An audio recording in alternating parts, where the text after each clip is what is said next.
नमस्कार। जया तंत्र मंत्र केंद्र में मैं आप सबका हार्दिक स्वागत एवं अभिनंदन करता हूँ। पितरपक्ष आने वाला है, इसीलिए मैं आज आपके लिए लाया हूँ पितरपक्ष का महत्व। पितरों को प्रसन्न कैसे करें इसकी जानकारी। वैसे पितरों का देखिए, ऐसे मान लो आप कि जिसको पुराणों में लिखा है, जिसको धन दौलत मान सम्मान यश कीर्ति आरोग्यता सुंदरता और दुनिया में सब कुछ चाहिए, तो वो पितरों की पूजा करे, ऐसा लिखा है। गरुड़ पुराण पूरा पितरों की पूजा से, पितरों की क्रिया से भरा पड़ा है। कुछ लोग अल्प बुद्धि वाले गरुड़ पुराण को इसी कारण निकृष्ट दृष्टि से देखते हैं, लेकिन ऐसा नहीं है। गरुड़ पुराण 18 पुराणों में से एक पुराण है। वायु पुराण में भी पितर का विशेष वर्णन है, अग्नि पुराण में भी पितरों का वर्णन है और भागवत पुराण में भी पितरों का वर्णन है।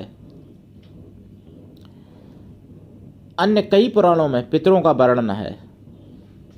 महाभारत में भी पितरों का वर्णन है। लेकिन 1000 साल से अपना भारत देश गुलाम बना रहा, इसी कारण पितर पद्धति से लोग बहुत दूर हो गए। लोग पितर पद्धति को लोग भुलाते चले गए। लेकिन मैं आपके लिए कहना चाहूँगा कि यदि आपको सब कुछ चाहिए अपने जीवन में, तो आप पितरों की भी पूजा करो। देवताओं की पूजा का जैसे महत्व है, और देवताओं की पूजा से भी ज़्यादा पितरों की पूजा का महत्व है। क्योंकि जब पितर रुष्ट होते हैं तो देवता भी आपका भला नहीं कर सकते। क्योंकि जब आप देवताओं की पूजा करोगे, देवता आपका भला करना चाहेंगे, लेकिन आपसे पहले वो पितर बीच में आ जाएंगे और कहेंगे ये तो मेरे घर का है। आपके लिए तो पूरा संसार पड़ा, देवताओं से कहेंगे पितर लोग, लेकिन हमारे लिए तो केवल मेरा यही घर है। इसलिए देवता भी आपका भला नहीं कर सकते। अगर आप पूजा करोगे, वो पूजा देवता को नहीं मिलने देंगे, खुद पूजा ले लेंगे। क्योंकि भाई पितरों को कुछ दिया नहीं आपने, पितर भूखे हैं। और पितरों की मर्यादा भी पितरों के कानून में भी है कि अगर कोई देवता की पूजा करता है और पितरों की नहीं करता, तो उसकी पितर पूजा ले सकते हैं। तो इसलिए आपको यदि सब कुछ चाहिए तो पितरों की पूजा करो। पितरों की पूजा का जो है, वैसे बहुत बड़ी बड़ी पूजाएं होती हैं, बहुत बड़ा प्रावधान है। पितरों का जो है वार्षिक श्राद्ध भी होती है, छया की श्राद्ध होती है 2 साल पर। पितरों की नंदी मुख श्राद्ध भी होती है। पितरों की सपिंडीकरण श्राद्ध होती है। और एकादशा दिन, यानी जो व्यक्ति की मृत्यु हो जाती है उसके 11वें दिन भी श्राद्ध होती है। फिर प्रतिमास श्राद्ध होती है, वर्ष में वार्षिक श्राद्ध भी होती है। और लेकिन ये सारी चीज़ें अगर आप नहीं कर सकते या आपको जानकारी नहीं है, तो और मैं बता दूं कि पितरों के बारे में, जो पितरपक्ष होता है, इसमें प्रतिदिन पितरों के लिए पिंड दिया जाता है। पड़वा को पिंड देने से दूसरा फल है। शॉर्ट में बताऊंगा, वैसे तो बहुत विस्तार से हो जाएगा अगर मैं 2-4 दिन बताता रहूं पितरों के बारे में, फिर भी नहीं बता सकता। महीनों बताता रहा हूँ, फिर भी नहीं बता सकता। तो इसलिए मैं बहुत ही संक्षेप से बताऊंगा।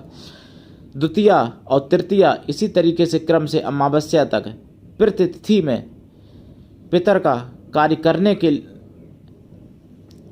से जो फल होता है, वो सब फल अलग अलग है। किसी में सुंदर स्त्री की प्राप्ति होती है, तो किसी में धन की प्राप्ति होती है, किसी में मान सम्मान की प्राप्ति होती है, इसी तरीके से।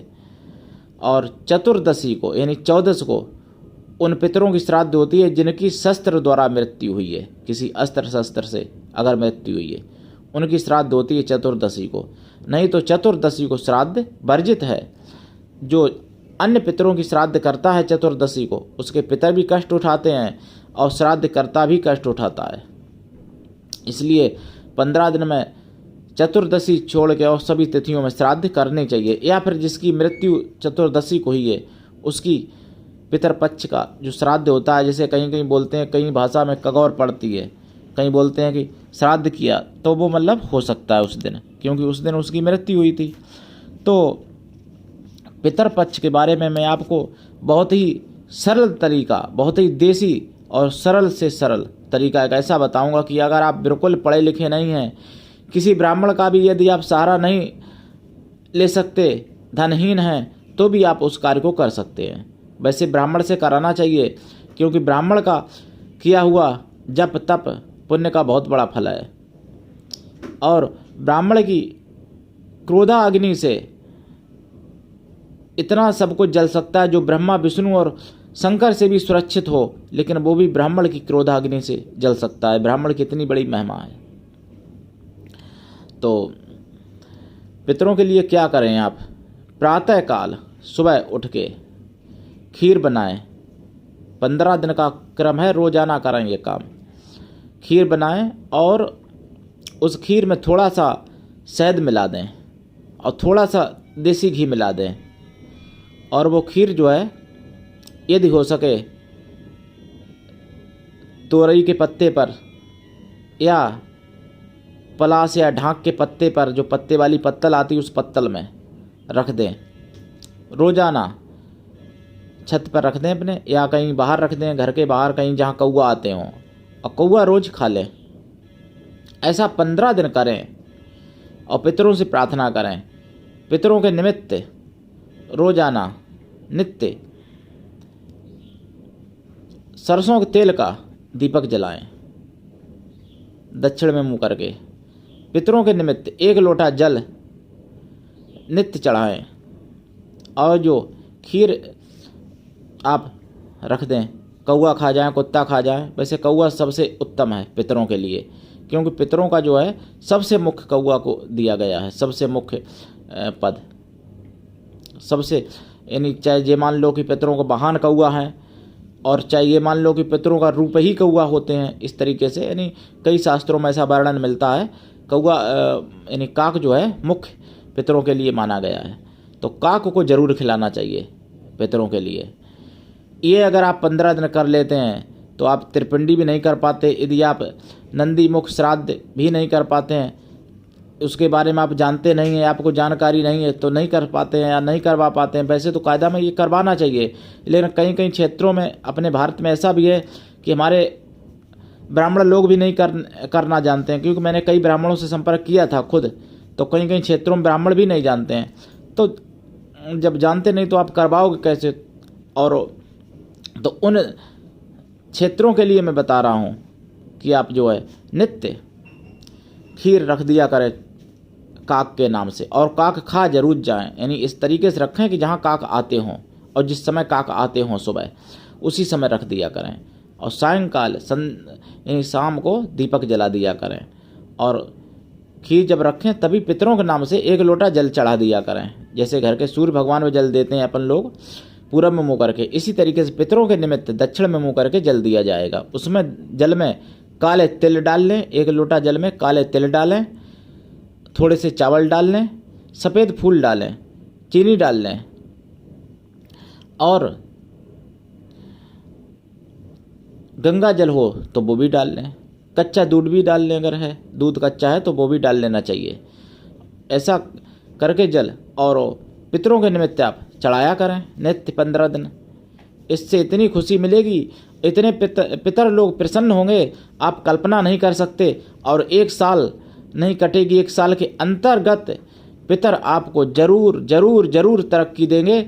ये मेरा आपसे वादा है, ये मेरा एक चैलेंज है कि आप यदि परेशानी का जीवन जी रहे हैं तो ये प्रयोग करिए, और 1 साल में आप देखिए आपको पितर कितना खुशहाल जीवन आपका कर देते हैं। किंतु ऐसा नहीं है कि आप कुछ भी कर्म ना करें, भाई कर्म तो करना ही पड़ेगा। अब ऐसा नहीं है कि आप यही पितरों का केवल काम करें और सोचें कि अब हम कमाई कुछ नहीं करेंगे, देखें 1 साल में कैसे हो जाता है। तो ऐसे थोड़ी, भाई कमाई तो करना ही पड़ेगा। लेकिन बहुत से लोग कमाई करते हैं और फिर भी उनको कुछ नहीं मिलता है। बहुत से लोग पढ़ाई करते हैं लेकिन फिर भी डॉक्टर या मास्टर या डीएम नहीं बन पाते हैं। और बहुत से लोग कम पढ़े लिखे होते हैं, कम पढ़ाई करते हैं, वो बन जाते हैं। तो ये क्या होता है? उन पर पितरों की कृपा होती है, उन पर देवी देवताओं की कृपा होती है। और बहुत से लोग जो पढ़ लिख के भी नहीं बन पाते हैं, उन पर देवी देवताओं की कृपा की कमी रहती है, पितरों की कृपा की कमी रहती है, इसलिए नहीं बन पाते हैं। तो इसलिए आप पितरों का ये काम करिए। मैंने आपको बताया है कि 1 सितंबर से अनंत चौदस है और 2 सितंबर पूर्णिमा है, उसी दिन से पितर कार्य शुरू हो रहा है। और लगातार करिए जब तक अमावस्या आती है। अमावस्या को अंतिम होगा पितर विसर्जन, उसके बारे में भी मैं वीडियो डाल दूंगा यदि ईश्वर ने चाहा तो। यदि आपके जीवन में किसी भी प्रकार की कोई समस्या है तो आप मुझसे अवश्य संपर्क कर सकते हैं।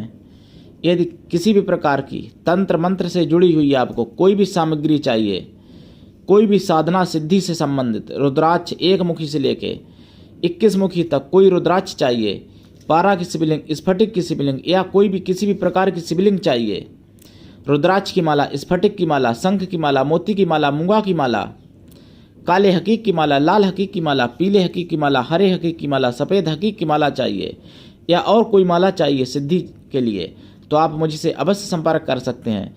यदि आप मेरे चैनल पर नए हैं तो मेरे चैनल को आप अवश्य सब्सक्राइब कर लें, ताकि मैं कोई वीडियो डालूं, आप विश्व में किसी भी कोने में हैं, मेरा वीडियो आप तक तुरंत पहुंच जाए। मेरे चैनल को आप लाइक भी करें, शेयर करें, कमेंट भी करें, क्योंकि मैं नहीं जानता मेरी कौन सी बात से किस भाई बहन का जीवन बदल जाए। यदि आपने शेयर किया और आपके द्वारा किसी का जीवन बदल गया तो आपको भी उसका पुण्य मिलेगा। मुझे तो मिलेगा ही क्योंकि मैं ज्ञान दे रहा हूँ, लेकिन आपको भी उसका पुण्य मिलेगा क्योंकि आपने उस जानकारी को उस व्यक्ति तक पहुँचाया। इसलिए आप मेरे चैनल को आप लाइक शेयर अवश्य करें और वीडियो पूरा देखा करें, क्योंकि जब पूरा वीडियो देखेंगे तभी कुछ ज्ञान मिलेगा। अधकचरा ज्ञान जहर से भी ज़्यादा घातक होता है, ये भी जान लीजिए। इसलिए किसी व्यक्ति का, मेरा ही नहीं किसी भी व्यक्ति का आधा वीडियो ना सुने, सुने तो पूरा सुने। दूसरी बात, यदि आप मेरा चैनल देख रहे हैं तो निवेदन है कि किसी और का ना देखें। यदि आप किसी और का चैनल देख रहे हैं, आप किसी और के मुरीद हैं, किसी और को आप मानते हैं, तो कृपया मेरा चैनल ना देखें, क्योंकि सबके पास ज्ञान अलग अलग है। अगर 10 चैनल देखेंगे तो आप भटक जाएंगे, इसलिए किसी एक का ही चैनल देखें, ये मेरा निवेदन है आपसे। हाँ, ये गारंटी है और मेरा चैलेंज भी है कि जो आपको जानकारी कहीं नहीं मिलती होगी वो जानकारी मैं दूंगा।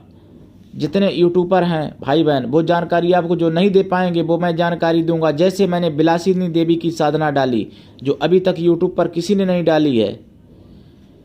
राधा अष्टमी के बारे में वीडियो मैंने कहीं किसी यूट्यूब पर अभी तक नहीं पाया। ऐसी कई चीज़ें मैंने डाली हैं। त्रिकुटा रुद्राक्ष के बारे में जो मैंने डाला है किसी ने नहीं डाला है। कई वीडियो ऐसे हैं जो मैंने अपने यूट्यूब पर डाले हैं, अपने चैनल पर, जया तंत्र मंत्र केंद्र पर, वो अभी तक किसी और ने नहीं डाले अपने। तो इसलिए ऐसी सी आपको जानकारी दूंगा जो आप यूट्यूब पर ढूंढते रह जाएंगे, आपको दूसरी जगह नहीं मिलेगी। ये मेरी गारंटी है। इतना ज्ञान मुझे ईश्वर ने दिया है, इतना ज्ञान मुझे मेरे गुरु ने दिया है, इतना ज्ञान मुझे ब्राह्मणों की कृपा से प्राप्त हुआ है। तो आज के लिए इतना ही। धन्यवाद। जय श्री राम।